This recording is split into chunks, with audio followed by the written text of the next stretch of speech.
What's going on, guys? We're coming to you here with another Star Wars Unlimited video. This time I'm playing Leia Organa with a Cunning Leia build, and I am playing against a Vigilant Vader build using the base there with the ability to grant a shield token. I, of course, have the generic 30 life base, as there has not been a preview of a different cunning base yet. In general, I tend to prefer the 25 life bases. My opponent's using the security complex there, but, we'll have to see. In this situation, on my first turn, my opponent played both a Death Star Stormtrooper and a TIE LN. I played an Alliance X-Wing and took the initiative. My Alliance X-Wing cleared his TIE LN, and then on the next turn, my opponent played a Death Star or a First Legion Snowtrooper, then used Vader's action to deal 1 damage to the X-Wing and 1 damage to my base, clearing it. My only play on that second turn was a resupply. So I'm ramping up a bit, but my opponent has a substantially stronger force at this point in the game. On the other hand, I'm going to be able to get Leia out early, and hopefully she'll be able to do some damage. Okay, so I do have the initiative this round.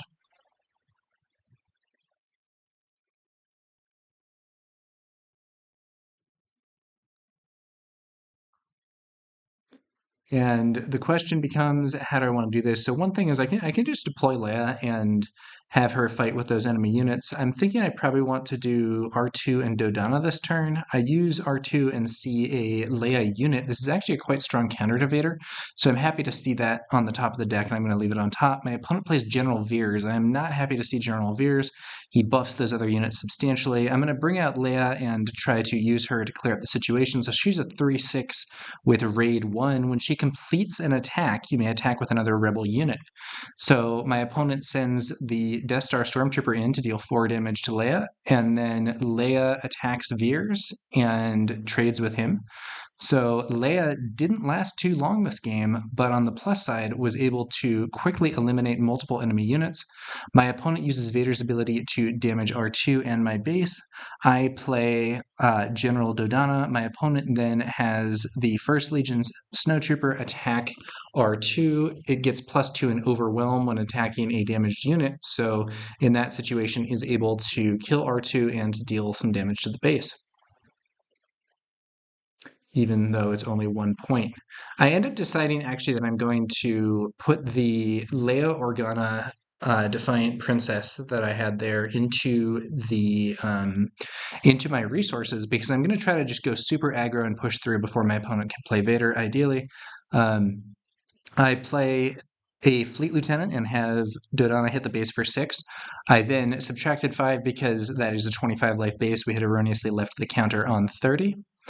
My opponent is in kind of a tough spot here because Vader still doesn't come out for 2 more turns, and a blue Vader deck can't ramp, so there's no risk of... I mean, I guess technically you could ramp with the cost, with the higher cost for the aspect penalty, but it seems unlikely. My opponent plays a Vanquish to defeat Dodonna, and then I'm going to play a Rogue Operative, a 3-cost 2/4 Rebel that has Raid 2, so when it attacks, it will hit at Strength 4 and also has Saboteur. So I think at this point I have 6 resources and I can frequently play 2 solid 3-drops in a turn. So this turn, my hope is to use Leia's ability to double attack, then play the second Rogue Operative and the Millennium Falcon. So I'll use Leia's ability action, attack with a Rebel unit, then you may attack with another Rebel unit. I'm just going straight for the face here. I'm not too worried about clearing that trooper, so that's 7 damage to the base. My opponent plays the Fallen Lightsaber, buffing that trooper greatly. I'm going to play the Millennium Falcon, which comes into play readied. 3-cost 3/4. This unit plays ready. When you ready cards during the regroup phase, either play 1 or return this to its owner's hand.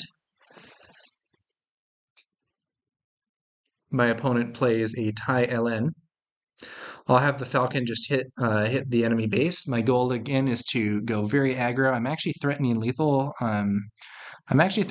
Here, so I'm going to keep just pushing damage through and see what I can do. Rogue Operative deploying there. My opponent spends 1 for Vader's ability to ping the Rogue Operative. That will potentially allow the First Legion Snowtrooper to get a big hit there with the damage bonus and overwhelm. I'm going to take the initiative, though. My opponent uses the security complex to give a shield token to the rogue operative. Now, the interesting thing about this situation is because of the saboteur on my rogue operative, I could actually attack and defeat that unit. But in this situation, because my opponent's life total is so low, I prefer to just focus on trying to close out the game. This is the 7 resource turn, so Vader is potentially going to be played. I do pay 1 to keep the Falcon on the board. And we're going to start things off by using Leia's ability for the double attack here, I think, coming in for 7 damage. And that also means both these units get to attack without the trooper there having a chance to stop them. So double attack there, opponent's at 2 life. Does he have something that can clear out the Millennium Falcon? That's the big question here.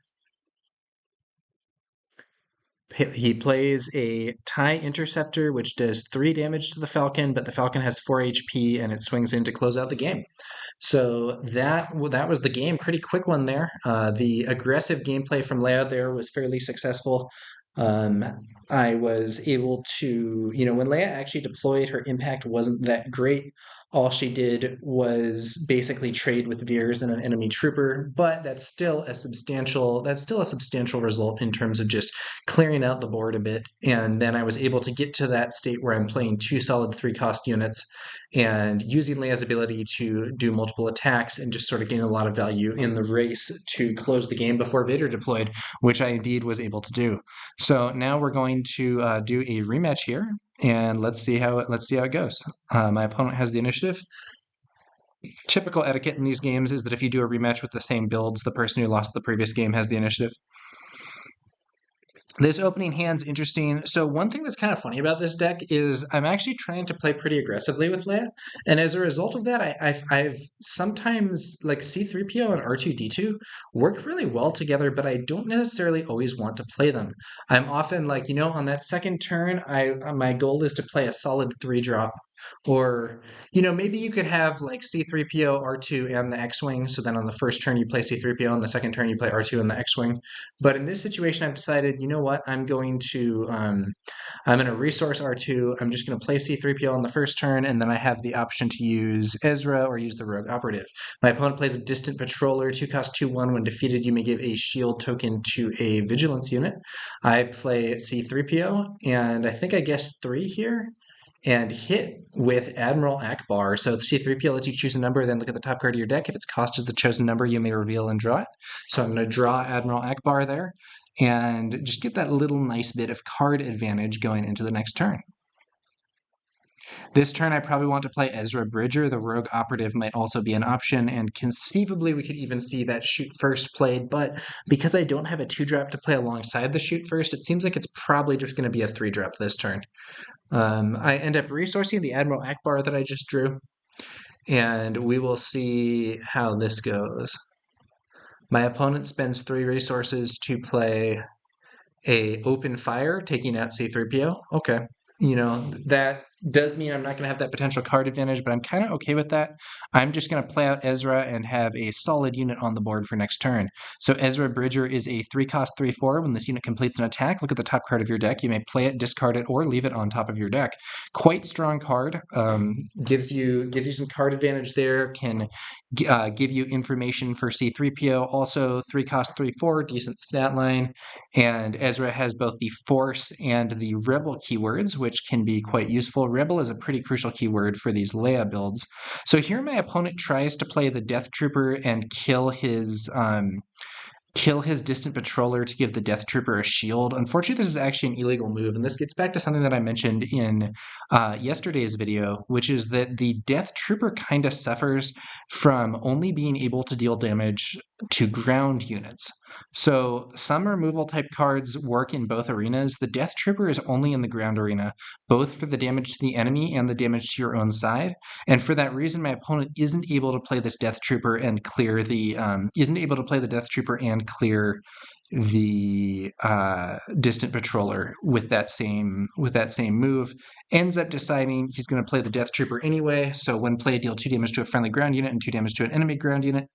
So 2 damage to Ezra, 2 damage to the Trooper himself. Still in a position to trade with Ezra following this attack, but I think he would have preferred to trade out the distant patroller for a full life Death Trooper with a shield. I use shoot first to have Ezra take out the Death Trooper without taking damage himself. And I see my top card, which is Admiral Akbar. I can decide to play it or leave it on top or discard it. And in this situation, I actually decide to discard that card. It's just not really doing what I want in this scenario. I would rather play the Rogue Operative that I have in hand. My opponent's Distant Patroller does hit my base there for 2 damage. I play the Rogue Operative. My opponent uses Vader's ability to ping another point of damage onto Ezra and damage my base for 1. So Vader action for 1. If you played a villainy card this phase, deal 1 damage to a unit and 1 damage to a base. So I see a resupply, but I don't want to use it right now because I can already play Leia naturally. And this turn, it seems like the likely play for me to do is going to be General Dodonna. But one note is that I can, with the initiative, I can potentially also attack quickly with Ezra. I end up playing Dodonna. 4-cost 4/4. Your friendly rebel units get +1/+1. My opponent plays a Forced Choke, which will deal 5 damage to Dodonna and defeat him, but it also allows me to draw a card. It ends up being another copy of Ezra, which honestly I don't really want, but that can be a resource card for the future. This is one of the situations where the unique rule ends up being a downside. Often I think being unique in this game is an upside because it makes you immune to certain cards, like the damage side of command only hits non-unique units, and unique units tend to seem to have better stats than non-unique units. So I normally think unique is actually good, but in some cases, it can be a little awkward. So in this case, I attack with Leia to clear the cell block guard that my opponent just played. And then after Leia completes her attack, if she is not defeated, you can attack immediately with another friendly rebel unit. So I attack with Ezra there. I see a second home 1, and I opt to discard it because I already have a home 1 in hand, and a second copy is likely not going to be very relevant. My Rogue Operative then does hit the enemy base for 4 damage. At this point, I'm at 6 resources, which is a nice place to be for this deck. It will allow me to play 2 3-cost cards in a turn. My opponent still doesn't have Vader out, and I have a pretty solid ground arena. General Veers hits the field. 3-cost 3/3 gives other Imperial units +1/+1. In this situation, though, I'm not that concerned with Veers. I think I'm just going to go for pushing damage to the base. So I attack the base. Leia hits the base for 4. And then when this unit completes an attack, you may attack with another rebel unit. That's going to be Ezra coming in for 3. Looking at my top card, I see a Millennium Falcon. I'm going to play it from the top of the deck, and the reason for this is that this is card advantage because I just played a card without having to draw it. So my opponent uses the security complex to throw a shield on General Veers. I'm going to have the Millennium Falcon just hit the base. I'm very focused on just trying to close out the game. My opponent puts a Fallen Lightsaber on Veers. He's now a 6/6 with a shield. And this is a pretty scary unit, but I'm just going to throw out a Waylay. 3-cost, return a non-leader unit to its owner's hand. So Veers goes back to hand. That shield and that Fallen Lightsaber are wasted. My opponent takes the initiative. The Rogue Operative hits the base for 4, and my opponent has only 4 life remaining, which means that either Leia or the Rogue Operative could win the game here with 1 attack. I also have a shoot first in hand, which means that I could win the game with a single attack from the Falcon as well. My opponent plays a System Patrol Craft, preventing the Falcon from attacking the base, but I'm just going to head on in with Leia and pick up the win. So yeah, those were 2 games here with Cunning Leia versus a Vigilant Vader deck, and it seemed like in these games the Leia build was kind of just too fast for Vader. In both cases, Vader didn't actually get a chance to deploy before Leia was able to close out the game, and this kind of goes to show some of the aggression and tempo advantage you can get. Leia's ability allowing you to attack with 2 units instead of just 1 can be really strong because it means your opponent is going to lose an opportunity to intervene and prevent your unit from attacking. A lot of the time, the back and forth that with this game's initiative system means that even if you have a board with 2 or 3 strong units, you might only get a chance to attack with 1 or 2 of those because your opponent can be doing things to disrupt you in between your units' attacks, which is different from a game like Magic the Gathering, where if you have 3 or 4 units, you can attack with all of them at the same time. But yeah, so Leia, I don't think Leia is quite there yet. I think that she needs a few more, in particular, green heroic cards. We have very few of them. I think we only have Akbar and Rogue One, or I'm sorry, Rogue One, Home One, and I think she needs a few more cards, especially kind of smaller, efficient units. But I have to say, like this felt pretty strong in terms of just out racing the Vader build. Now, one thing I will say is that a lot of Vader players have been running Command Vader in order to mitigate the potential downside of Vader taking a long time to get onto the board. Because with Command, you can play Resupply and Super Laser Technician in order to give yourself some ramp ability that will hopefully get Vader onto the field faster. In this case, it was a Vigilant Vader deck instead, and unfortunately, I think it ended up being kind of just too slow to deal with the early aggression from the Cunning Leia build.